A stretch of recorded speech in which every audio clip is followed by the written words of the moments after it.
Hi, everybody. Hello. Good morning from Mexico. This is, we are very happy for this time. Thank you, Naren, for this effort to this training conference, international conference. I want to share my screen. Can you watch it? Yes, we can see it. Thanks. You have to put it on presentation. Thanks. Thank you very much. Password. Okay. I'm going to spend the next 10 minutes to resume our experience from the last almost 20 years working on trigeminal neuralgia, skull base, especially in the ponter cerebellopontine angle. We want to present the experience. Let me show.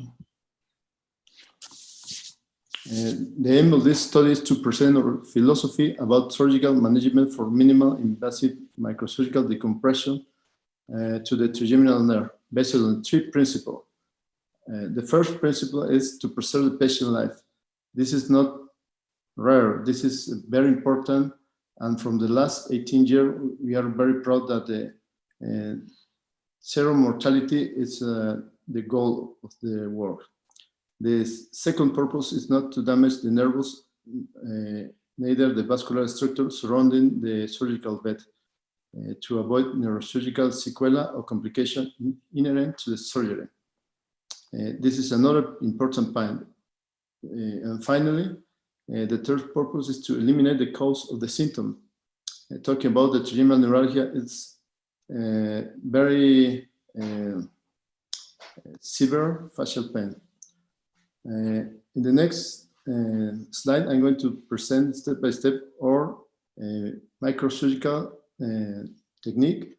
And from today, we are collecting more than 1,145 patients with trigeminal neuralgia. Of course, about 30-35% of them go to the surgery. Most of them we kept with pharmacological treatment. I want to point this 5 level of training. I'm very happy to meet many of my professors. I remember Candras 10 years ago, Dr. Goel. He was a very experienced young neurosurgeon. 20 years later, we met again. This is important. The general neurosurgery, it's just the beginning of this life, the brain surgeon. The level 2, we have to do a great effort to cadaver handwork, to train it, and at the same time have a training under a mentorship. In my case, I have to say thank you to Kawase and Yasui professor. I spent 3 years with them. And the level 3 and the level 4, it's start with simple cases and advance it little by little. Finally, the complex cases should be combined and discussed with expert team. This is our philosophy. I'm going to skip. And I know more of the people prefer the sitting position. We never use this. It's very easy. However, with our position, the supine position, it takes less than 8-9 minutes to prepare the surgery field and start the surgery. We have a kind of record for this. So most of our patients never use sitting position. This is the average, 10 minutes to preparation from the entrance to the operating room to the start the skin incision. So this is first step. The next step, I'm going to show this quickly video. As you can see, we do a subarterial approach, less than 20 millimeters. Of course, we have to use all the technology very, very accessibly for us. MIDAS, microscope, tool, etc. We never start a surgery without the complete team. In this case, we want to show this sample. And the base of the approach is the sigmoid sinus. This is the angle. And in this case, this space is enough to prepare the surgical, microsurgical field. I want to show, this is a simple cases. As you can see, they represent the transverse and sigmoid sinus. We have to be very careful. In only this point, we are close to the sinus. To this technique, we avoid injury to the sinus. Let me show another example. This is the dural incision. This is another example. As you can see, the surgical field is very limited. So we have to open with very narrow space the dura, but anyway, it's enough. The green area is enough to go entrance to the pontocerebellar angle. Again, 20 millimeters. I guess it's the same that the endoscopic approach. We don't like endoscopic. It's very risky for us. However, I know that there's many countries, many centers are very experienced in endoscopic surgery. As you can see, the bone approach, we have very care to the mastoid cells. And in this case, we are preparing the venous preservation of the superpetrosal venous complex. We prefer never cutting, except it's in very rare cases. As you can see, after open the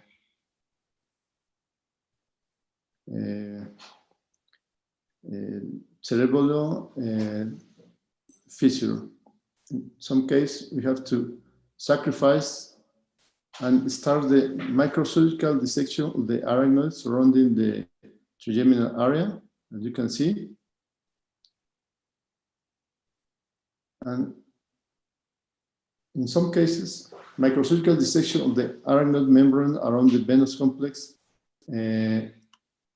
looking for the chuka, for the ICA arteries, and there are different variants, as well as the cistern of the angle, transcerebral or horizontal distal fissure approach. It was described in Japan, in the Noken Center. Some case, the arachnoid is very tight, very rough, so we have to be very careful. And in most of the patients, we prefer don't damage the circulation. For this case, I guess in Italy, we are very comfortable with this Capabianca. This is a modified Capabianca tool. Sorry for the screen, but it's very easy to reach a deep venous system and coagulate it without occlude the corridor, the surgical corridor. Besides that, we observe this suprameatal tubercle. We also described 3 grades together with Dr. Mendez from Mexico. And in some case, as we were described yesterday, the day before yesterday with Dr. Aron, we have to have a very hard work of the bone, of the tuberculous suprametal. I recommend that never do this for the young neurosurgeon. We have to spend more than 100 cases on cadaver, on lab, and after that, we are really ready to work this area. As you can see in this video,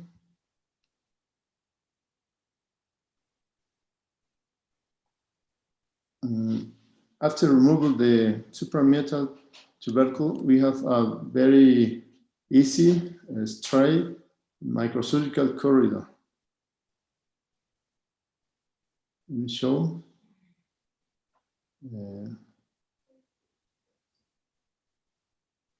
This is very important. I want to insist for the young neurosurgeon. I know that today we have more than 25,000 neurosurgeons around the world looking for this, but this is a very master surgery. As many of our professors say, this is not for first grade, second grade resident. This is not for beginner. This is a very serious neurosurgery. So to do this drilling, here is the ICA, here is the 7th and 8th cranial nerve. In the bottom is the trigeminal nerve. Pons is in the part of behind. So you should be very careful. This area is less than 2 or 3 millimeters. So this is a rare surgery. This case was presented the day before. Yesterday, this is a very rare osteoma, compressing trigeminal nerve, as we commend. I want to skip. And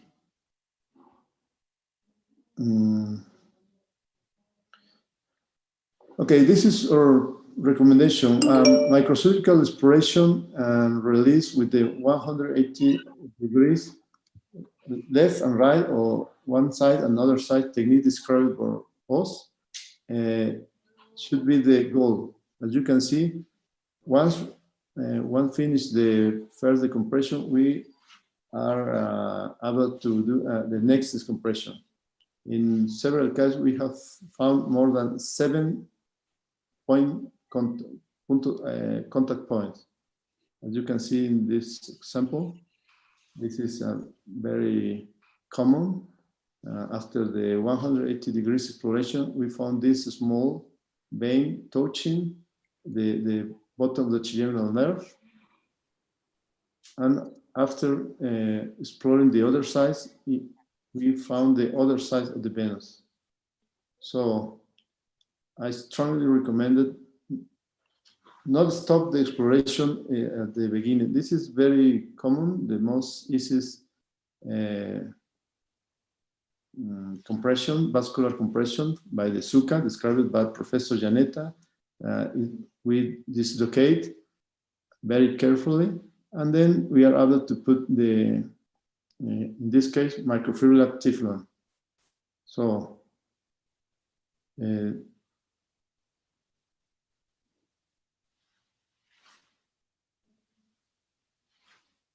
okay, finally, this is the message, the final message. This is a case operated 20 years ago in another institution. Of course, we found the trigeminal recurrent and found this granuloma. We have found about 3 granulomas in cases very good operated 15, 20 years ago. So this is a rare clinical situation. And in this case and the other case, we remove the tip, and that's enough to release the facial pain. This is, as you can see, part of the Teflon and a lot of arachnoids and fibrosis and a remnant of the trigeminal nerve. So this is a very, very complex cases. The artery is involved. So most of the patients we put Teflon without any problem, as you can see in the video. No difficult. However, in some cases it could be very complex like this. I want to show you. This is many circles. I don't know, maybe ICA, maybe pontine, maybe a combined arteries surrounding the trigeminal nerve. Before that, we removed the SUCA, and before that, we removed the ICA. So the message is we have not stopped at the beginning the compression. We have to continue up to find 80 degrees compression on the other side. Finally, for dural structural bone muscular poneurotic plan and skin reconstruction, we also use microscope. We have found this, a small defects on the dura. After that, adhesive of fibrin, osteum bone, serum, and finally, duragen. So in this case, we have reduced the cephalospinal leak less than 2%. This is our time of surgery in about 150 minutes, 1 hour and a half. And also this is a very complex cases, simple cases. And in this case, of course, this is no matter of this presentation, but more than 92% of recovery. In our experience, as conclusion, in our expert opinion, the surgical management of the trigeminal neuralgia syndrome should be approached with a global vision with a multidisciplinary team of experts. The classic trigeminal neuralgia is recommended to be accessed by a multidisciplinary team using a variety of therapeutic options available such as palliative, percutaneous, and microsurgical with free technology access. This is the most important, not escatimate. The minimum decopression is highly specialized centers, saw a high number of cases, being the minimal invasive microsurgical decompression, the approach recommended in our expert opinion. The minimal invasive microsurgical compression of the trigeminal nerve is recommended to be performed in the final phase of the neurosurgeon training for those with experience in skull bud surgery. In our case, in Latin America, we should strengthen the training of these specialists. I want to say thank you, and this is my message. That was I want to.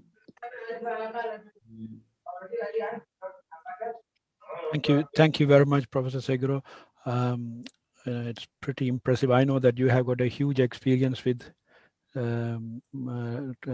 trigeminal neuralgia compression around 2000, and there's a question for you from Dr.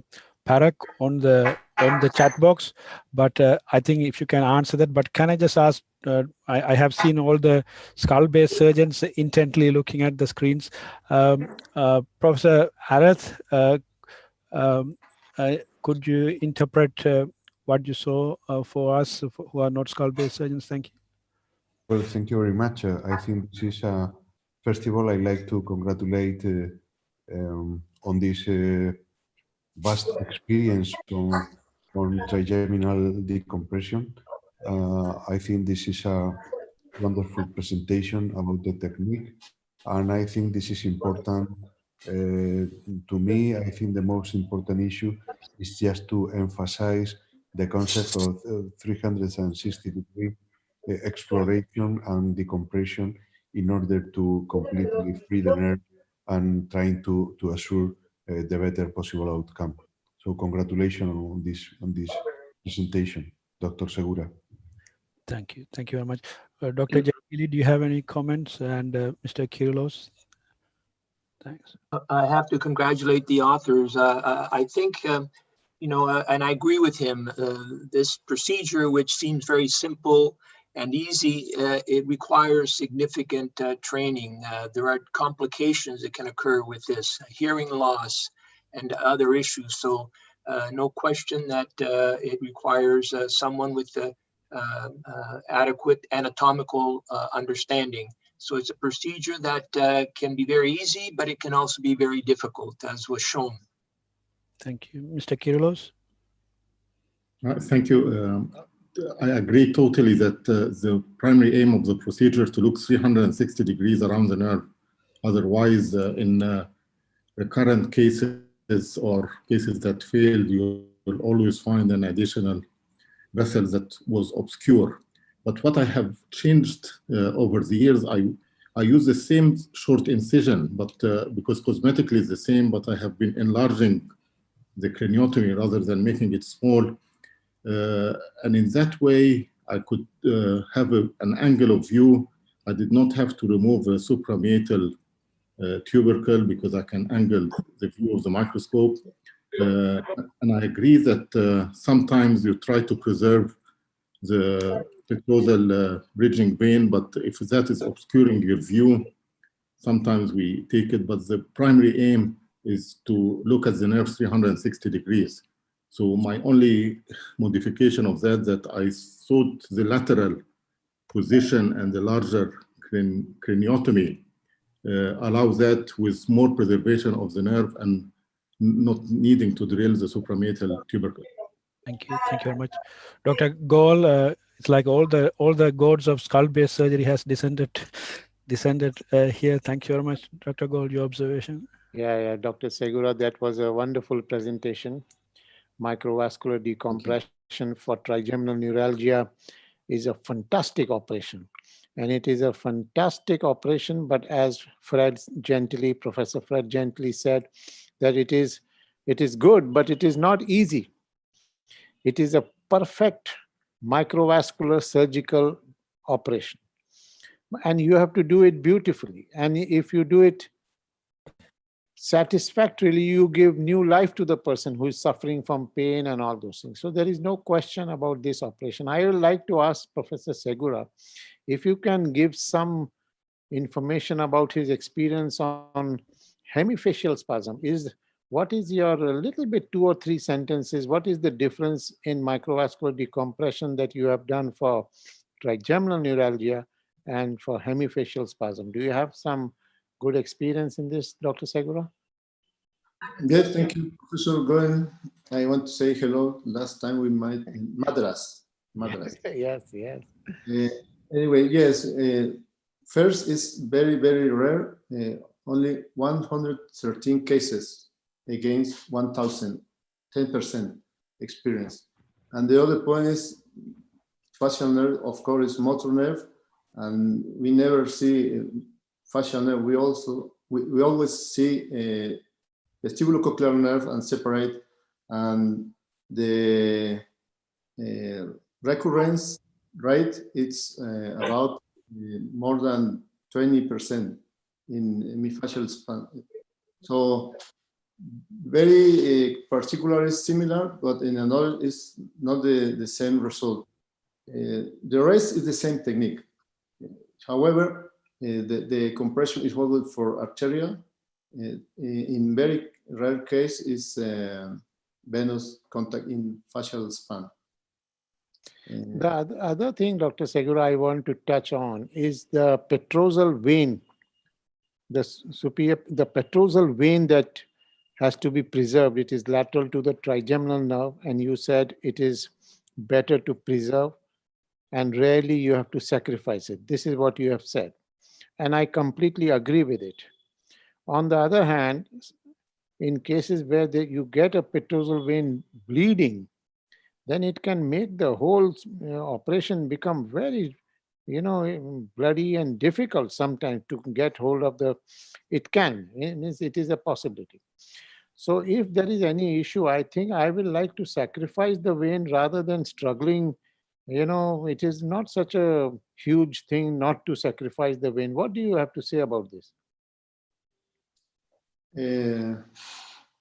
No, we make all this effort to don't sacrifice any vein, especially the petrous complex. I don't know, in the trigeminal cases, for facial spans, it's very rare to touch the petrous vein. Of course. Anyway, very good presentation, Dr. Segura. Happy to see you. Thank you. Thank you very much. Congratulations.